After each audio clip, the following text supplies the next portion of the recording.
لوگ کہتے ہیں کہ الو آ گیا، اور جہاں الو ہوتا ہے وہاں اجاڑ ہوتا ہے. یہ بربادی کی علامت ہے. الو استعارہ بنا لیا بربادی کا، اور یہ ہمارا خود ساختہ ایک تصور ہے کہ جس جگہ پہ الو بولیں، الو بیٹھیں، تو وہاں بربادی آ جاتی ہے. عجیب فلسفہ گھڑ لیا. الو کے بولنے سے بربادی کیسے آئے گی؟ اور اندر کا نفس الو بن گیا تو پھر بربادی آئے گی. اس کو دیکھو کہ وہ خراب تو نہیں ہو گیا. میں کہتا ہوں ایک گھر میں صبح کا آغاز سجدوں سے ہوتا ہے، پھر سورہ یاسین کی تلاوت کی جاتی ہے. سارا دن گھر کے اندر محبت، چاشنی اور پیار سے افراد خانہ کا وقت گزرتا ہے. کمائی کر کے لانے والا گھر کا کفیل رزق حلال لا کے اپنے بچوں کو کھلاتا ہے. نظر کی پاکیزگی اور خیالوں کی طہارت کا ساما ہوتا ہے. شام کو سورہ واقعہ پڑھی جاتی ہے، سونے سے قبل سورہ ملک کی تلاوت ہوتی ہے. دہلیز پہ آنے والے سائل کو جھڑکا نہیں جاتا، مہمان کی عزت کی جاتی ہے، تکریم دی جاتی ہے.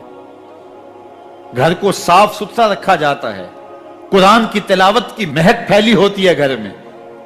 گھر کے اندر درخت پر 100 الو بھی بیٹھ جائیں، اس گھر میں بربادی نہیں آئے گی. اور ایک گھر میں اللہ کے حکموں کو توڑا جاتا ہے. افراد خانہ ایک دوسرے کو گالم گلوچ کرتے ہیں. قرآن کبھی کھول کے کسی نے نہیں دیکھا، سجدے کی کسی کو توفیق نہیں ہوئی. تو گھر کے اندر جو مرضی رکھ لیں برکت نہیں ہوگی.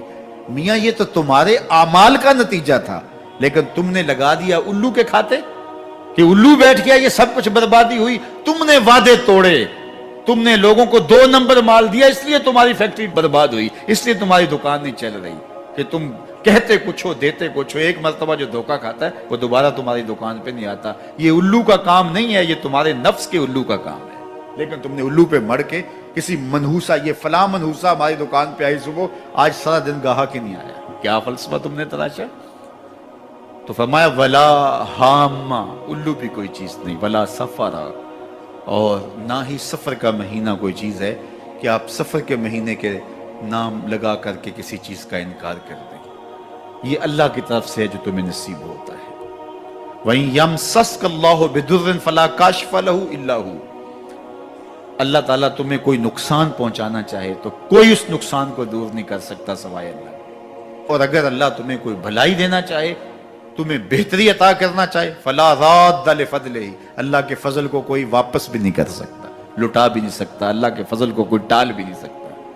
سارا زمانہ لگ جائے کسی شخص کو نقصان پہنچانے کے لیے، لیکن اللہ کی نصرت اسے نصیب ہو، کوئی بال بھی بیکا نہیں کر سکتا. سارا زمانہ کسی کو فائدہ دینے میں لگا رہے، لیکن اللہ نہ چاہے تو ایک ذرے کا فائدہ بھی نہیں پہنچا سکتے.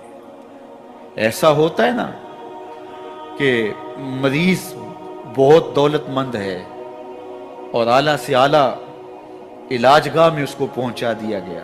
ہر وقت 5-6 ڈاکٹر اوپر کھڑے ہیں، ایک ایک سانس کو کنٹرول کرنے کی کوشش کرتے ہیں. کئی مشینوں کے اندر ایک ایک چیز کا ہر وقت ٹیسٹ ہو رہا ہے، لیکن موت آئی تو سارے ڈاکٹر ایک سانس کی بھیک بھی نہیں دے سکتے. اور دوسرا بیمار پڑا ہے، ہاسپٹل والوں نے بھی جواب دے دیا، اس غریب کو کسی پرواہ نہیں کی ہے، اس کو باہر جھاڑے میں پھینک دیا. میرا مالک شفا دینا چاہے تو اسے عطا کر دے. شفا اللہ کے پاس ہے، موت اللہ کے پاس ہے، زندگی اللہ کے پاس ہے، خیر اللہ کے پاس ہے. وہ جس کو جو چاہے عطا کرے. اپنے عقیدوں کو مضبوط کرو، اللہ پر توکل کرو، اللہ پر بھروسہ کرو. وہ چاہے تو ہوتا ہے، وہ نہ چاہے تو کچھ نہیں ہوتا. اس کے چاہنے سے ہے اور اس کے نہ چاہنے سے نہیں ہے. اس لیے اس کے چاہنے سے خیر ملتی ہے، اس کو خیر چاہے تو خیر ملتی ہے. اور اگر وہ کسی کی خیر نہ چاہے تو سارا زمانہ بھی لگ جائے تو خیر نہ